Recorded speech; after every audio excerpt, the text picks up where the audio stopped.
Expect the best used car deals guaranteed. Visit arnoldclark.com.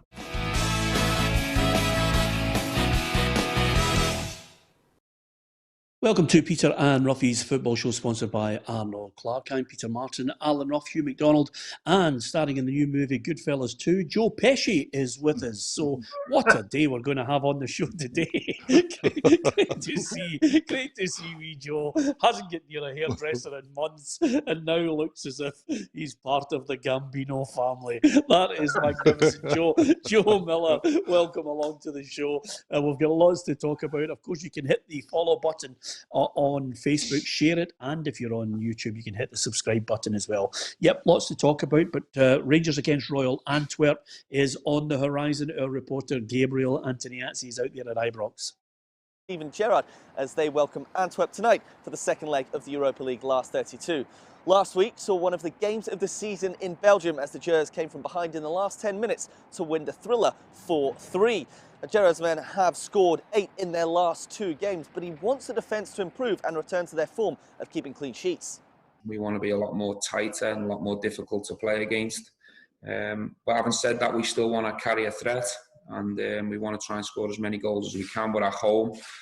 We're not going to sit and wait and protect. We're going to treat this game in isolation and go for the win and be really aggressive and bold. There will be no Kemar Roofe, Ryan Jack or captain James Tavernier, who are all sidelined for the next 2 weeks. So the likes of Joe Aribo will have to step up again. He's scored 2 in his last 2 and he thrives on European nights. To play European football is obviously a massive, it's a big stage. So it's always nice to be involved in these kind of fixtures and playing these games. It's just like cherry on the ice. And Antwerp haven't won in any of their last 4 and will need one of their best continental performances in recent years to progress. Boss Frankie Verkoten believes that getting the balance right is key. We know what we have to do. That means get less goals than the one we got, or the number we got in the first game. But we showed also that we can score, we can make it Rangers very difficult. So we have to try to find the balance between this very good defending and not getting too many goals, because the more we get, the more we'll have to score. But still believe, still stay hopeful and believe that we can still do something. It won't be straightforward, but Rangers are exactly where they want to be. And anything but defeat tonight will see them in the hat for tomorrow's last 16 draw. Yeah, this is a 5-6 kickoff, Roughie, and you would imagine this has got the makings of a cracker again. I thought the first leg was open. This one equally so? Yeah, I think so, but I think we got a stronger referee this time. Some of the decisions he was coming away with in that game were ridiculous. So I hope we got a referee that lets the game flow a wee bit more. But for me, the 4th goal was the killer for Antwerp. You know, if they'd stayed at 3 each, you know, they might have had a wee chance, but I can't see them going to Ibrox and winning by 2 goals. You know, although I think they'll get something out of the game, they've got, I think, 5 players back that had COVID the last time Rangers played. So we judge for Rangers, you know, if this team are, as they said, 5 players light last week, let's see how good they are this week. And we'll certainly get a wee idea after tonight's scoreline. Yeah, I don't envisage any kind of shock. I think Rangers will be in the hat tomorrow, Hugh. What about yourself? Yeah, absolutely. Even I mean, the four away goals makes it, you know, as you say, it's the best one in the world. It's got to be 2 clear goals for Antwerp, and I just don't see that happening, Peter. I mean, I was pretty confident about Rangers getting through this tie before the first leg, and I'm more so now. I think they can look forward to being in the next round and a really appetising draw for the next stage. Joe, it's perhaps an indication of the strength of Rangers. I'm looking here, Tavernier, Roofe, no Ryan Jack, and still they've got that strength and depth, and they've been producing good performances across European football. Yeah, they seem to be.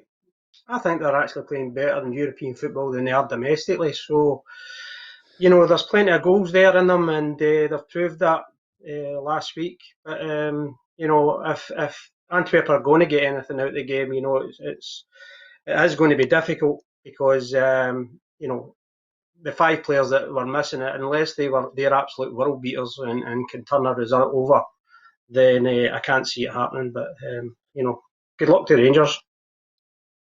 Yeah, I mean, they go into the draw tomorrow.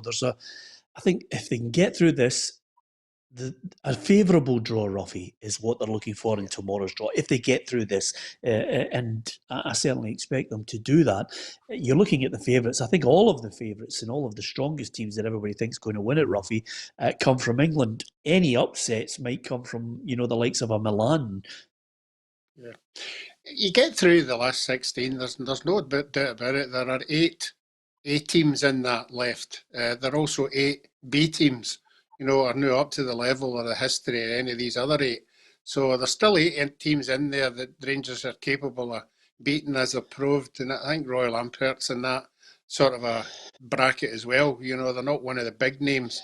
So if Rangers can stay away from the 8 bigger sides and get another Royal Antwerp, I think they've got a chance of advancing. But it'd be interesting to see, as the guys were saying, if they get drawn against one of the A teams, that'll be a right test for them. I'm so glad you clarified that there, Roughie, and said Royal Antwerp. I thought there'd been another late team brought in that we hadn't actually written down. But of course, you're up there with Joe Aribo with the cherry on the icing. I mean, it's just fantastic. Actually, once you get something in your head, Joe, you can't get it out. You blurt it out. You go, I wish I'd have said that. Joe, I mean, apart from anything else, one of the things that we have been talking about, which I think is key to it, last season, Rangers were heavily relying on Morelos at times, but this season they've got it spread right across. And as Joe Aribo is one of those players, and a number of players who really have stepped up to the plate. And whether Morelos is there or not, I think they're still confident now. They've got other people that can actually deliver. Yeah, I think this time last year, after the winter break, I think Rangers more or less collapsed. Returning from Dubai. But I think, once they've played with each other, they've got a good season under their belt and 1 or 2 additions who have fitted into the category where, they've strengthened the team, they're adding something more to the team, then, that bodes well for them. But Joe Aribo's come in and done well, and Roughie's done well. I mean, their goal scorers are hungry to impress Steven Gerrard, but it takes the pressure off Morelos. Morelos hasn't done too great this season, but it just shows you how Rangers have turned the corner when they're scoring goals from everywhere else. Is there any other side, Hugh, that you think out of left field? Because when you look at the favourites, Manchester United are in there, Leicester in there, to a lesser degree Arsenal, in my view. Is there another side that you think could upset the apple cart? Well, the reason I think any of the E teams that Roughie is talking about from the bigger leagues will have a chance of upsetting the apple cart. It's up to it gets to the stage when you're looking at this, Peter, is how much are the big teams investing in this cup? That'll be the question, and it'll certainly be the question of the English teams. And the answer to that will be now pretty heavily, because it looks as if there is no title race in England. I think Manchester City are home and host, so that changes the dynamic for the English teams who can, to a certain extent, can look at this competition as a priority where it wasn't before. We know the priority is always to get into the Champions League and top 4. But I think the interesting teams in it for me are the English ones, Peter, and I think of them, Leicester, I think Brendan Rodgers will have a very good look at this competition and say, wouldn't it be absolutely incredible if Leicester won a European trophy? And the other manager I think it's really important for is Mourinho, because Mourinho always measures success, even when he's under criticism for but I won this trophy, and it's all about trophies. Quite rightly, in my view. And he's under huge pressure at Spurs. I mean, there's speculation already that there's phone calls from Spurs to other managers to see if they fancy it if Mourinho goes. So I think it might be pretty high up in his list this season as well. Yeah, absolutely. Okay, my prediction on this was 2-0 last night on the show. Roughie, what's your prediction? I think they'll be a wee bit stronger, so I'm going to go 1 each. 1 each. Hugh? Rangers, I think there'll be goals, and Rangers by the odd goal. Yep. Oh, Joe? I think 1-0 Rangers. Yep, that'll be enough to get them through. Also, quite a few messages coming in. George Mullen, I don't know why he asked this question. What is it, Roughie? I'm saying these predictions, there'll be enough to get me stick. Yeah. Absolutely, Roughie. You're getting sick at the moment. I'm just not reading it out. But some of the messages, George Mullen says, how old is Joe now? How old are you now, Joe? Because some people still see you as that fresh-faced kid. A young 53. Wow. You do not look 53, Joe, I have to tell you. Whatever it is you're drinking, if you could just send a couple of bottles over, we'll be more than happy. Although a lot of people are obviously misled by the fact it's a face-on photograph. If Joe turns to the side, you'll see a D'Artagnan ponytail, and it's quite embarrassing, to be honest with you. So just keep your face straight on. Just keep it straight on, Joe. I remember I had a ponytail at school, and I got absolute belters off my mates. Had to shave it off within one day. But Joe's sticking to his guns at the moment, and he's not moving for anybody. 2-0 says Niall Kane for Rangers. Stuart Carruthers says Rangers to win 2-1. So fingers crossed on this one. Rangers get through. The coefficient is something that will be a major bonus to you for Scottish clubs. But the other aspect of this, I think, with Rangers in mind, is the fact that that's more money in the coffers the further they go in this tournament. Absolutely, and see one regret about it as well is, see we're talking about the draw tomorrow, and Roughie quite rightly saying that they might want a lesser team. I think this year they would, but can you imagine you draw tomorrow and Rangers have got a Man United or a Tottenham, an Arsenal, Leicester, imagine Brendan Rodgers coming back up the. I mean, you're talking about in terms of money spinning on television rights, on hospitality, on ticket sales, on the sheer hype and glory of it. It'd be something to watch. I think that's only. I mean, it's just at times like this that the real disappointment of fans not being in the stadiums really hits home. This, and of course, and a side issue Sunday as well, where you have a cup final, a League Cup final with no fans as well. It really hits home then that no fans in grounds. Yeah, absolutely. Rangers are just one of a number of clubs involved who have a British link. Let's have a look at the other British clubs involved in this tournament. Arsenal against Benfica, Rangers against Royal Antwerp, Leicester City, Slavia Prague, and Manchester United against Real Sociedad. And I don't think United will have too many problems in the return leg of that one either. So now on to another topic, red hot topic. Joe, just your thoughts just before we talk about the overall aftermath now of Neil Lennon. What's your thoughts on his sacking? Listen,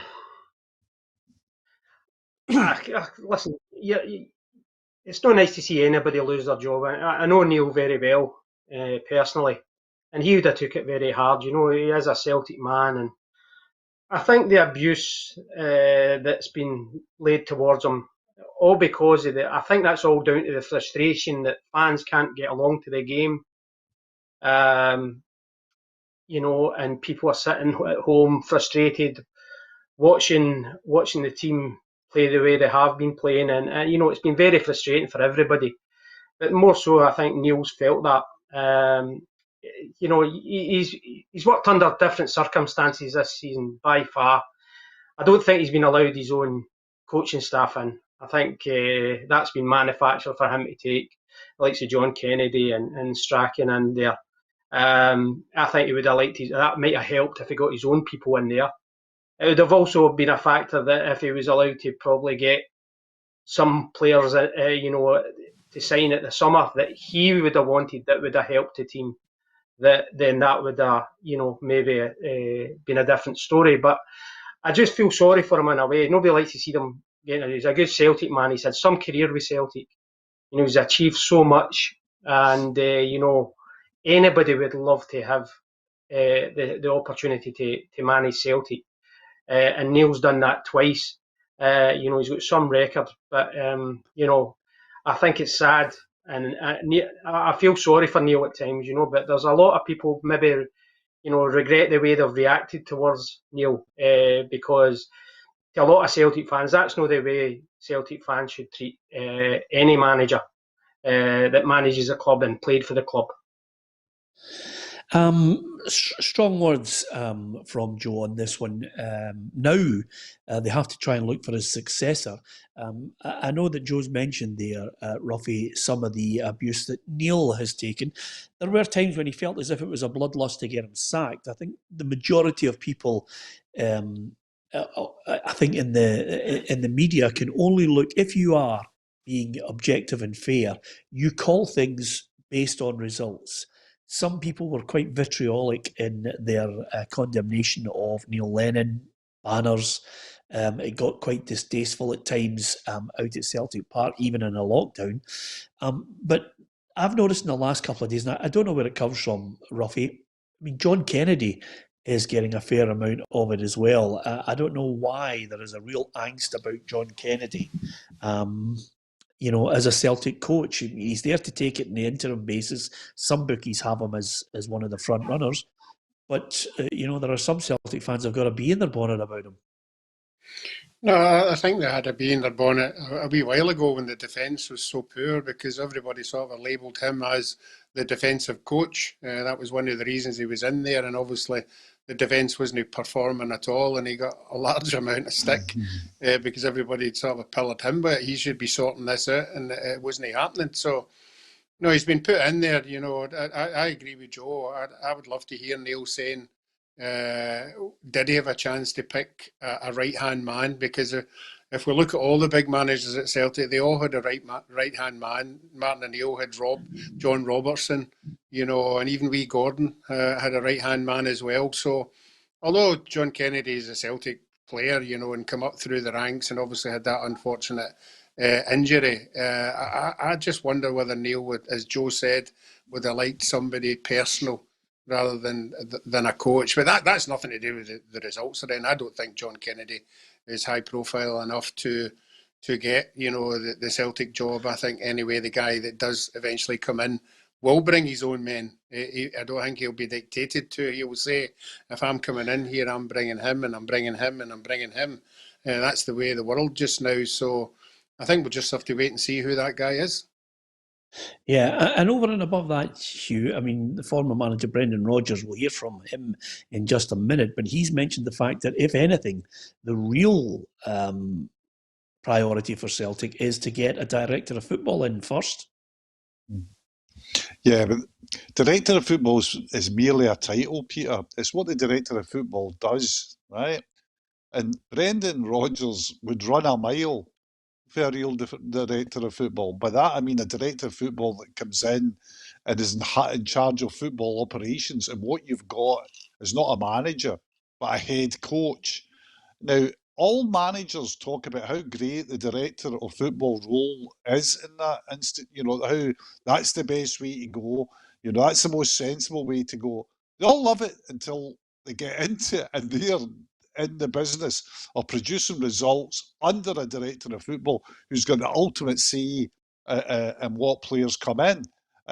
So that creates extraordinary attention with big managers. I think with the Celtic job is really interesting because they're talking about getting a director of football, and that I think is the modern football, and I think that's the way to go. But it does, Peter, create problems if you're trying to bring in a real big manager, because real big managers, and by this I'll temper this by saying real big British managers don't want to work with a director of football that's got power. They just don't.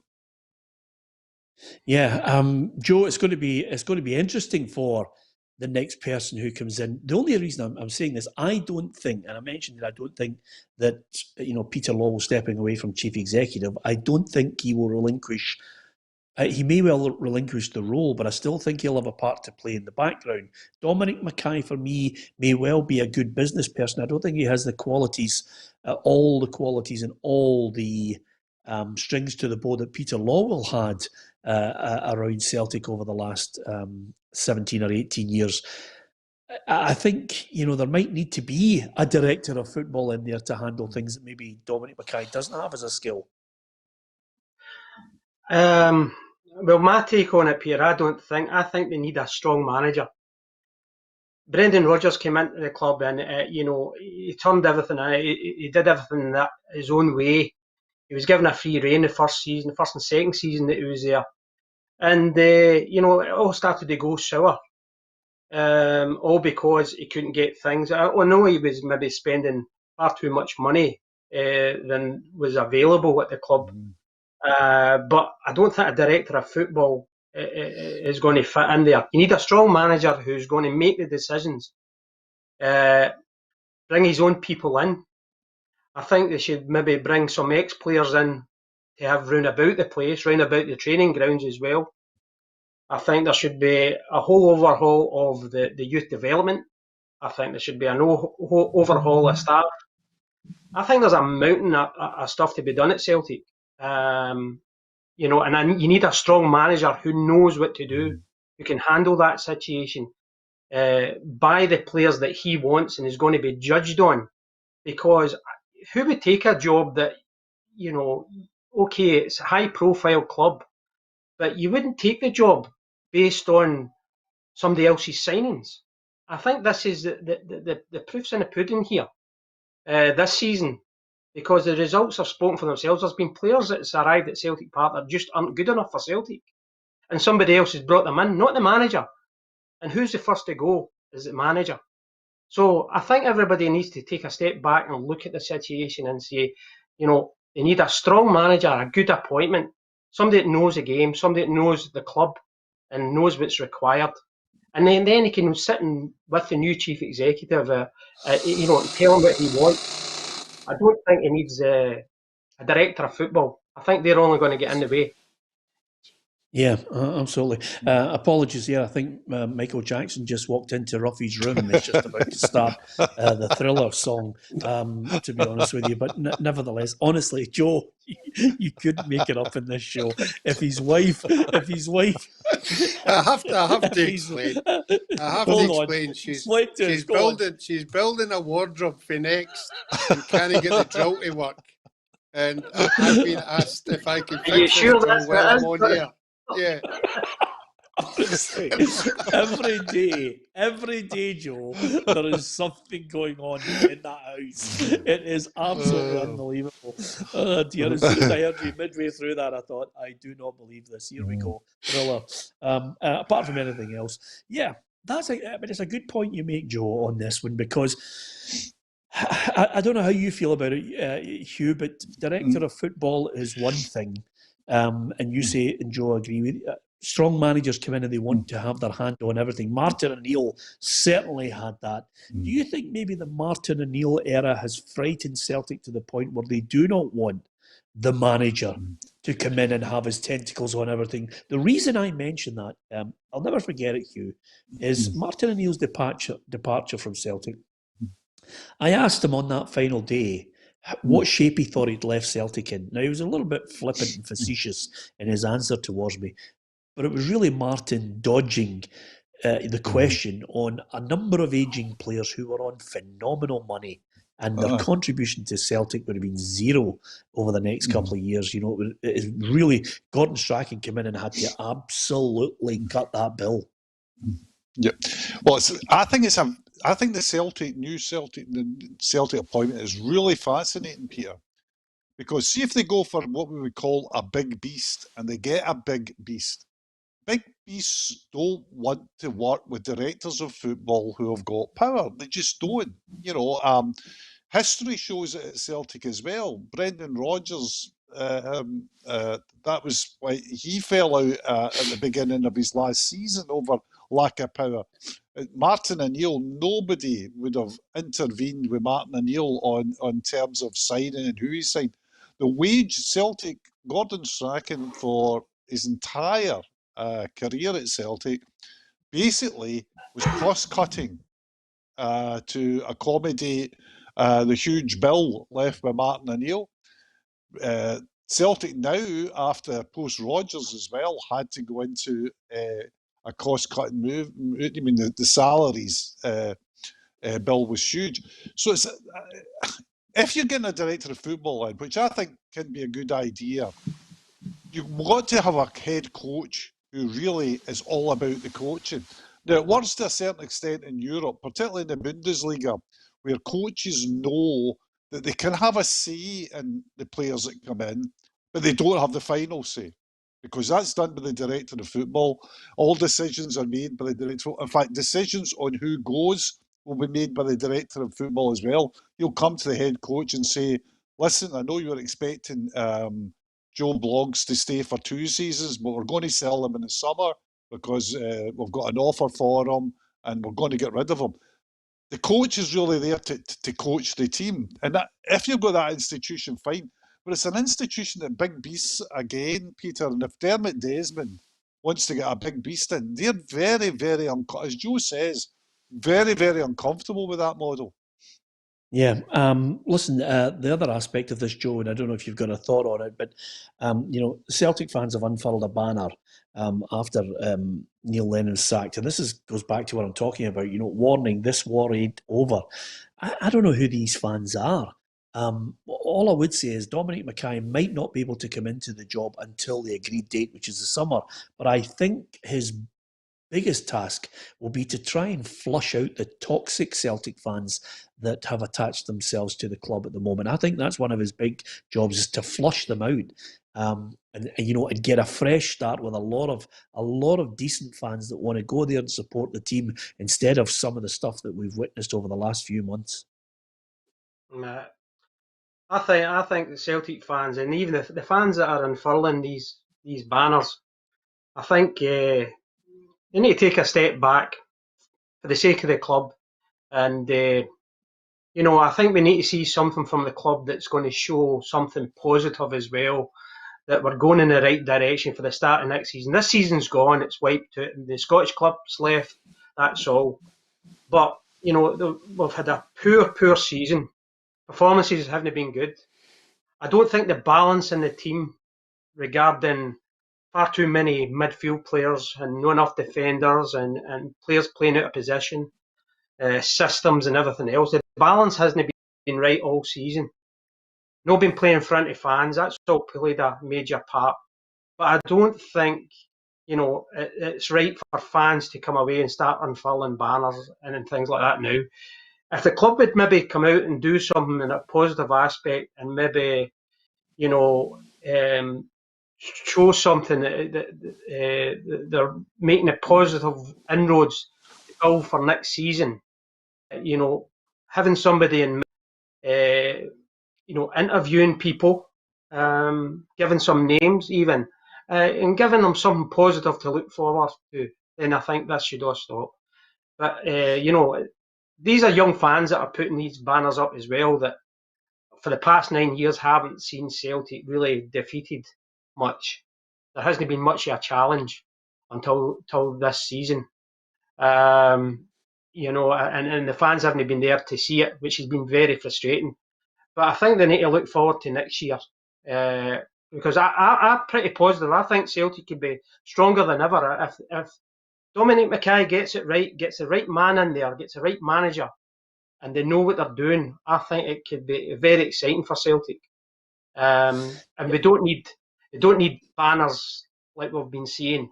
We need everybody to get behind the manager, the club, the staff, the players, and then we need to start getting results. Before you know it, we'll be back in the stadiums and supporting the club again, and we'll be able to see games. And maybe we'll look back at this and as just a blip. But I'm pretty positive the way things could turn out for Celtic.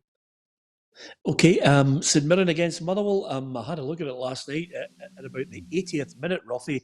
Boy, was I glad I wasn't there, because the heavens opened up and it was going hammer and tong. The rain was lashing down. It wasn't the best game. And in the end, it was a share of the spoils, no goals. Yeah, and as you can imagine, I was out my seat when the ball hit the post, because I thought that was going to be the killer 5 points for me. But again, just the run of luck that I'm carrying now, that never happened. So No, I think both sides, if they were honest, would say they'd be happy with a point. That means they don't lose ground, they gain ground in some of the teams. And I think at this stage of the season, that's what it's all about. You can't go 3 games without picking up anything. So every wee point you get, you just hang on to it and hope the next one's 3 points. Yeah, the key to this game, of course, was Tony Watt. He was in with a chance of trying to get a shot away, but unfortunately for him, he stayed on his feet when maybe if he'd gone down, he'd have got a penalty. Graham Alexander absolutely flabbergasted they weren't awarded a penalty. That's what we've been told, that he had to go down. It was a foul, but he had to go down.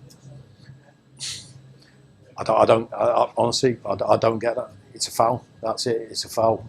Tony is honest. He's an honest guy. Even you could see the reaction from the opposition bench. They knew. We all knew in football, and but that's it.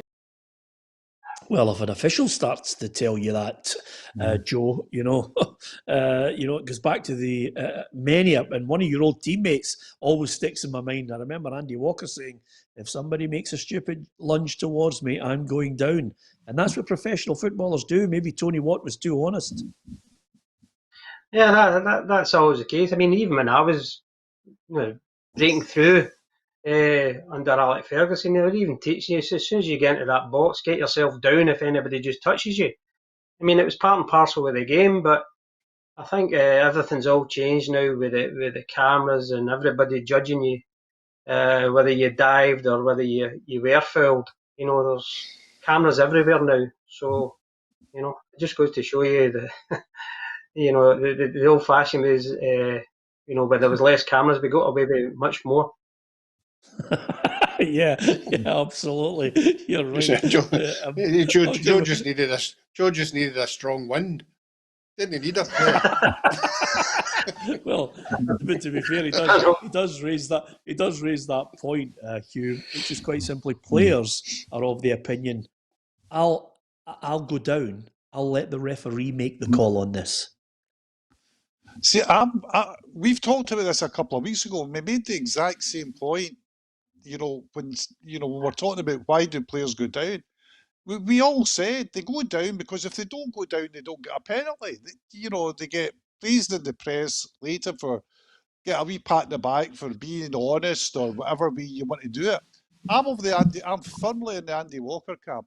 If a defender makes a mistake, right, and puts illegal contact on you, you're entitled to make the referee aware of that illegal contact. 99 times out of 100, the way you make him aware is you go down. I have no problems with that all the time. I see, as a football nation, we were the only culture, really, to a certain extent, England as well, who went mad over diving and looked upon it as the work of the devil, and simulation.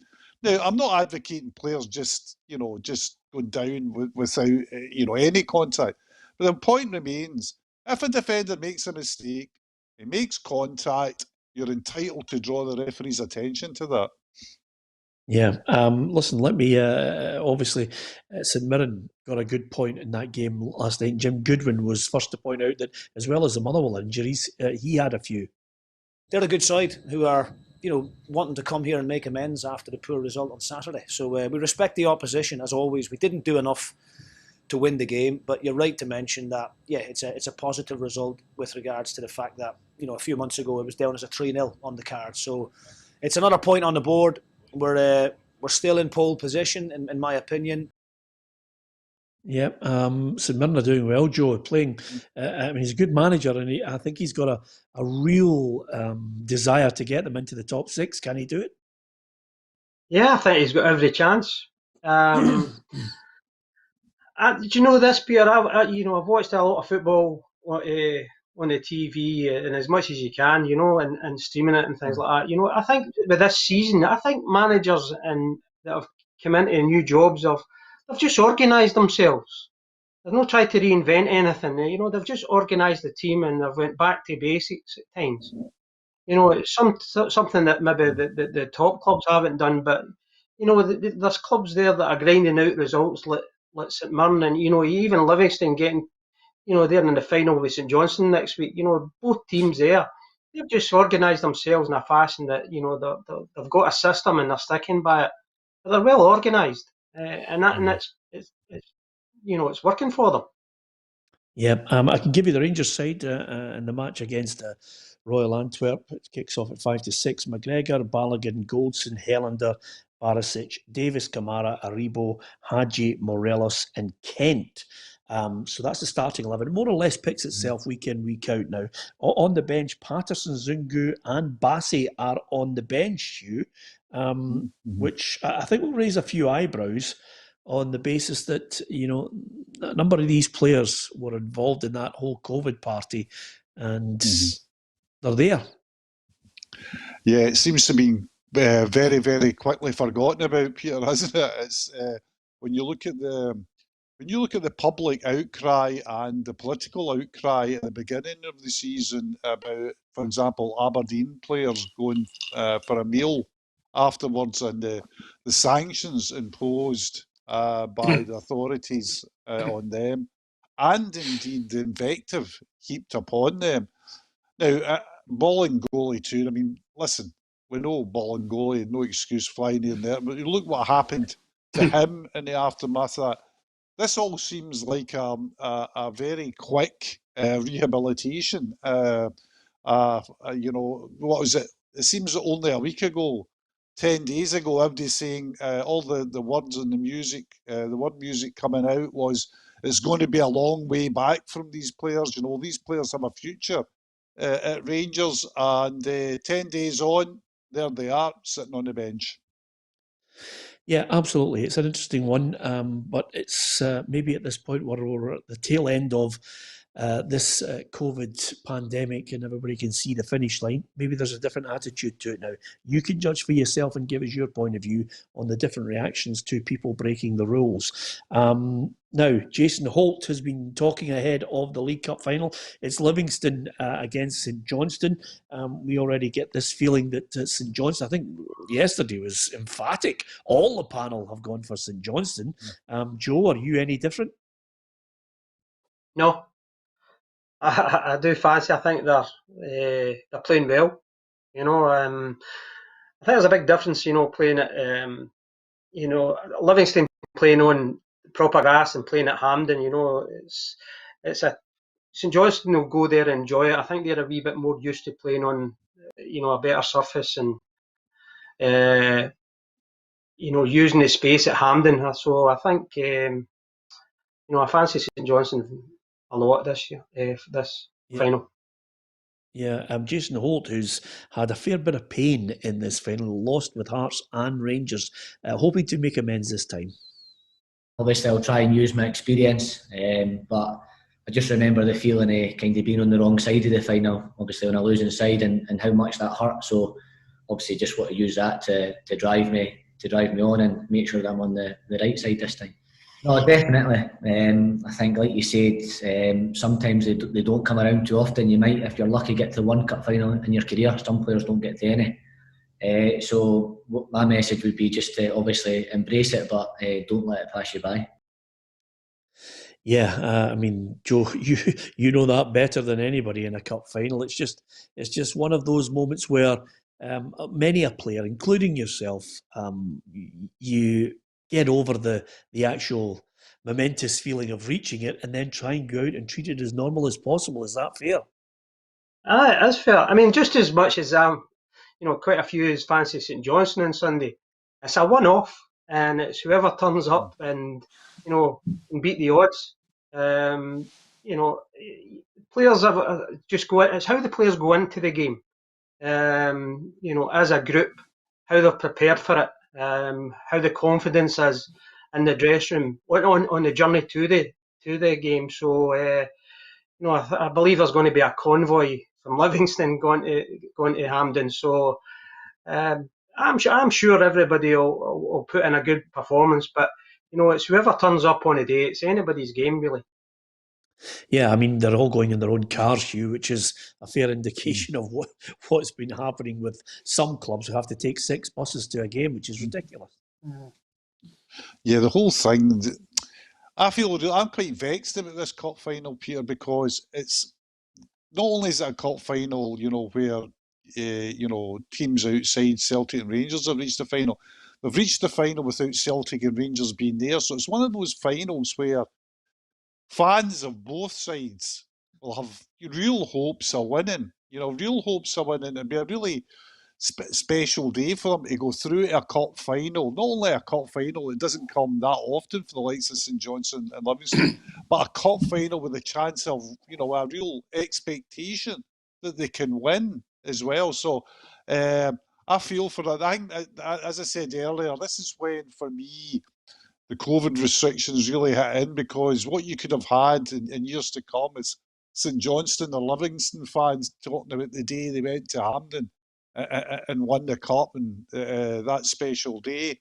So, it's a real pity. On the game itself, I mean, I think the reason most of us would go for St Johnstone is that St Johnstone are in really good form at the moment. It looks as if Callum Davidson's really got his ideas across that organisation, and Joe talked a wee bit about as well. So they're favourites, but nobody would be shocked if Livingston won, Yeah, I mean, talking about pressure and expectation. I think Hugh's a bit fortunate that he's not at Livingston, because, as we know, he would be struggling to attend that game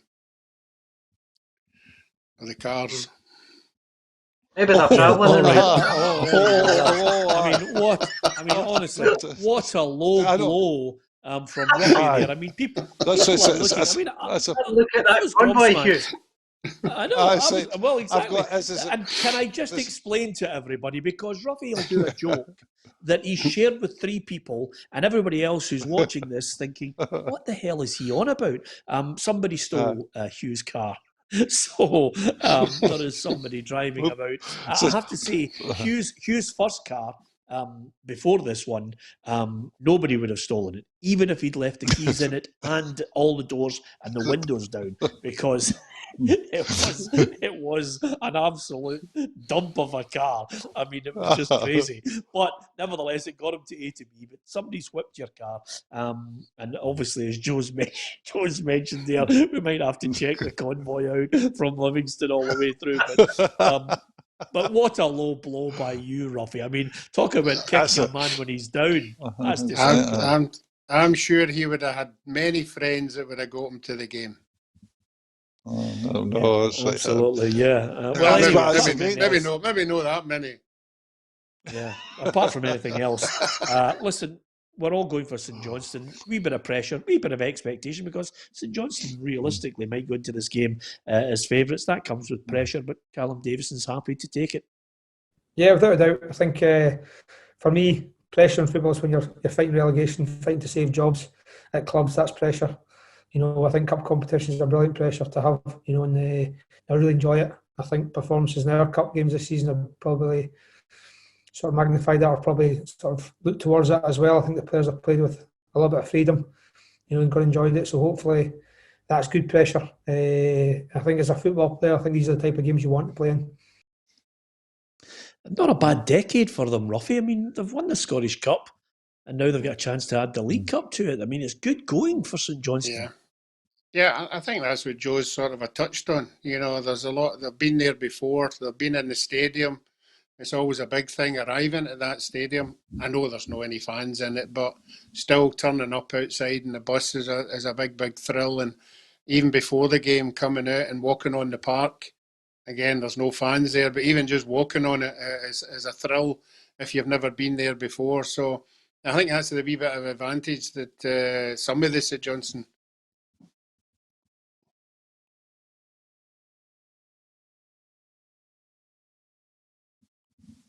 I had a feeling I lost Roughie there, talking about the whole occasion.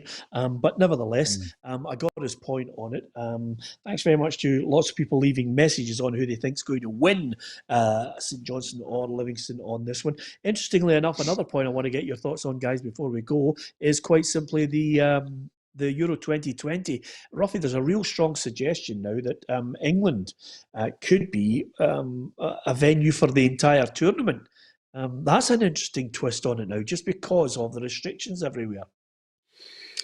Yeah, but I still damn like you, Pierre. I still don't think it helps us getting there as spectators. We all know the vaccination's there, but We're being told the second vaccinations aren't going to be well into July, and some people aren't going to get them. So I think there's still a lot of, things to get your head around travelling, even down to London, which is a shame. And it is a shame because we're in a final and a lot of supporters won't see it. But we'll keep our fingers crossed that things motor on and get better and better as the months go by. And who knows? I see that the Scotland-France rugby game's just been cancelled there. So there's a lot of things going on still that we need to clear up before we can really look forward to it. Yeah, but on that point though, Hugh, the Albanian president has mentioned the fact that one country hosting the event is on the cards. Yeah, because it is the sensible way to go about it, Peter. Because then you can come up with, well, you saw with the Australian Open in tennis that you can then come up with protocols where you've got everybody, in one admittedly large location. It takes away air travel, which is a great transmitter of the illness for obvious reasons. And it makes the creation of bubbles very easy because you can just, can absolutely lock down players and officials, importantly, in hotels. So I've always thought that that it was a goer. I was very interested when Israel, they sort of were the first to say, no, we'll do it. And I thought UEFA's response to that was interesting because it didn't quite bat it completely out of the park. It looked as if somebody in UEFA said, this is quite a good idea, but maybe not in Israel, maybe somewhere else. So I wouldn't be shocked if England was chosen. Yeah, on the basis, and I think the one thing that might sway it in England's favour is the fact that they have a number of UEFA-sanctioned five-star stadia that can actually handle these games. Not that, and I agree with you, Hugh and Roughie, and I know Joe will have concerns about the fact that getting fans to these games is not going to be in the great numbers we were hoping for, if at all. It's an ever-changing landscape with regards to this. Neil McCann is in place at Inverness. What a fantastic situation it is for this game against Hearts. There's just virtual tickets, Joe, that have been, bought by lots of Hearts fans for this game. They want to watch the game, and the money will go to Inverness. What a huge backing it's come from Hearts towards Inverness for this match on Friday. That's great. I mean, it's refreshing.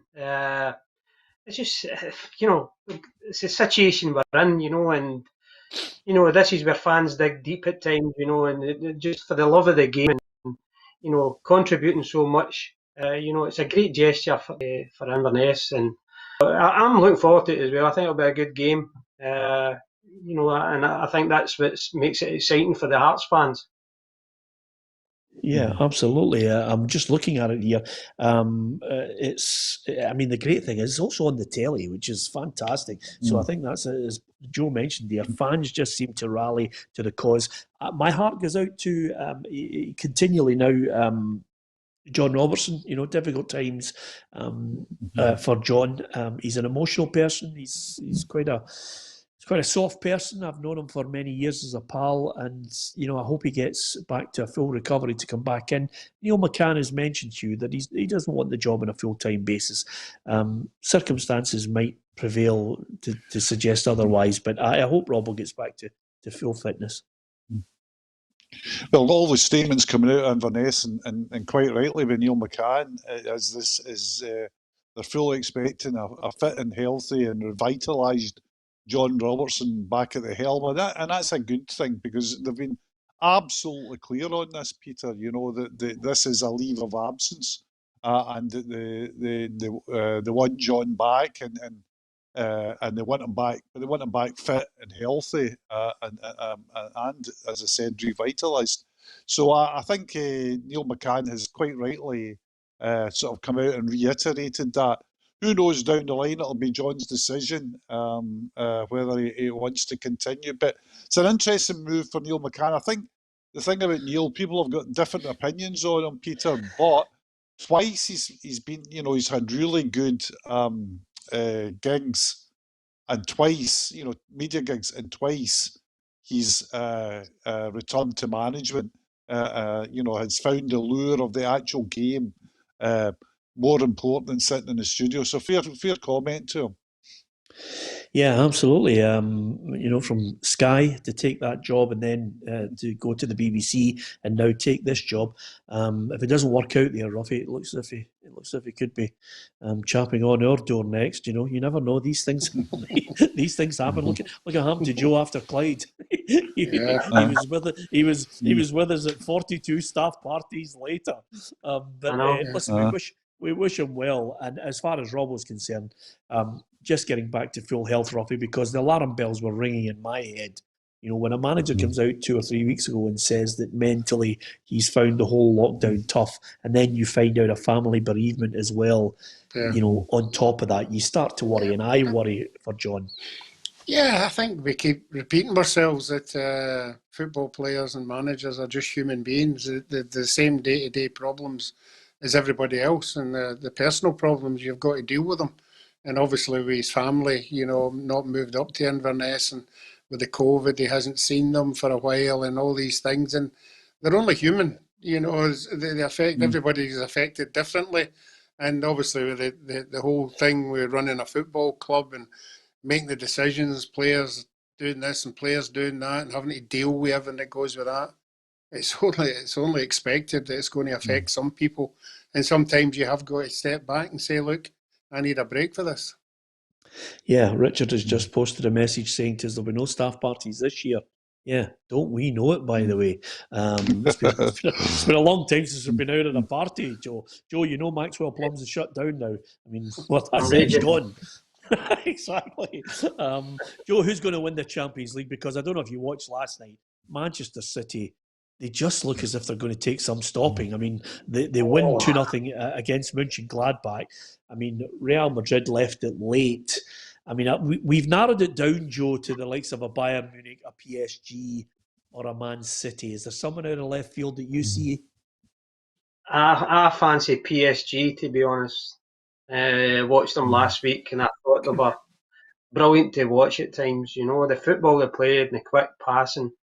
It's up there. I mean, you wouldn't think that the pandemic has affected them. The way they're playing and enjoying their game. Man City, I would say are up there. It'd be good to see PSV and Man City in the final. What a game that would be. Yeah, it would be absolutely fantastic. Hugh, on that point, and I don't know if you agree with me here, I thought Pep Guardiola's Barcelona side, for me, is one of the greatest European sides ever. I mean, I include the Milan side of the late 80s and the Real Madrid of the 60s in this. I just thought, I just think they were absolutely magnificent, and I think there was more pace to the way they played than Man City. At times, Man City can be, it's not, it'd be unkind to say pedestrian, but it's a slow build up until eventually it bursts into life. Yeah, it's that Pep way now with Man City, of that continual passing to stretch a defence, that switching of the ball to stretch a defence and create those wee bits of space. I think the problem with Man City is a psychological one, Peter, rather than anything else. And I think frankly, it's a Pep problem, because Pep's campaigns in Europe outside Barcelona have been very, very poor. People say, don't expect him to win a European Cup with Bayern Munich. Well, yes, you do, because he inherited a Champions League winning team, and he and subsequently Flick has turned Bayern Munich into a Champions League team as well. The Manchester City's results, and we know they get to the business end of it, they always seem to have a really, really disappointing performance in Europe that knocks them out. And sometimes, this is my feeling, sometimes I think it's because it's a psychological thing that Pep sometimes thinks he needs to be too clever. He needs to be, he needs to be too sophisticated. I always remember the case, Peter, when they're playing Liverpool at Anfield and he decides to put Gundogan right wing back against Andrew Robertson and Mario Sane, and you're going, I mean, what? I mean, Pep would have really sophisticated reasons for doing that. But the normal football fan would say, no, this isn't going to work, Pep, you know? So I think that's, you know, they have to sort of overcome that. I think Pochettino, in contrast, in PSG would be my favourites, Peter. I mean, Pochettino's went the distance with Spurs. Didn't win it, but he went the distance with them. And he's got much more firepower at PSG than he had at Spurs. Yeah, look at Joe. You're mentioning Mbappe. Look at Roughie's face because he's ecstatic now. McDonald's PSG, Joe Miller's PSG, Roughie's PSG, aren't you? No, I'm just worried now that everybody's lumping onto PSG. I've been hanging on to them for 4 years. You've just decided to take them this year. And I've still got that game to come. Going, tell Joe about the last time when I texted you. The PSG Barcelona. Joe, he texted me, you know, as if to say, you know, the game's a bogey, Barcelona are out, and lo and behold, it was that game in the Parc des Princes when Barcelona, I think it was in the Nou Camp, when Barcelona came back and absolutely battered them. I mean, it was incredible in the Nou Camp, and honestly, Roughie, I've never seen a guy so sick in all my life the next day on the programme. Brilliant. Anyway, it's been a good little bit of banter on this. Good luck to Rangers, because a draw is good enough. But I think, you know, the general feeling is from the majority of us here that they will get the win and be in tomorrow's draw, where there are a few tasty teams. It's only about an hour away from kickoff there. Don't forget, we have our competition. If you go onto our Facebook page, you'll be able to see how you can win an Xbox, an iPad, and a Diego Maradona canvas as well. All three of them as one big prize.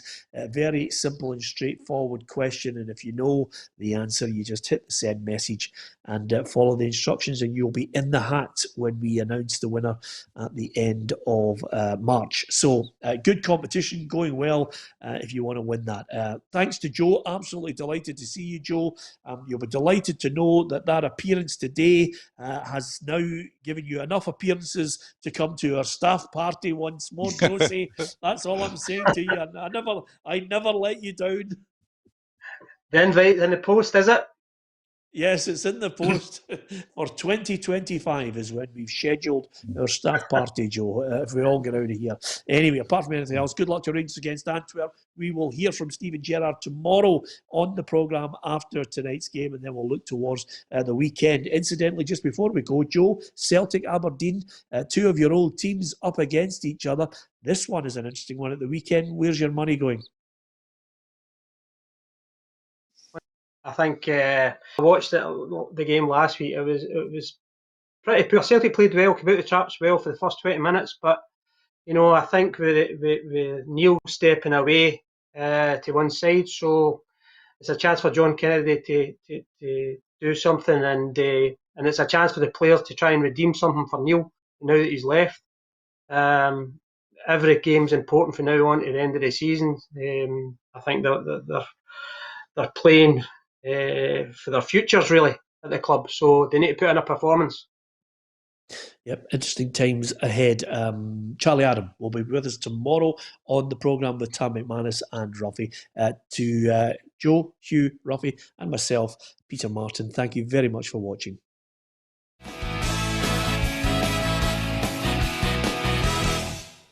Expect the best used car deals guaranteed. Visit arnoldclark.com.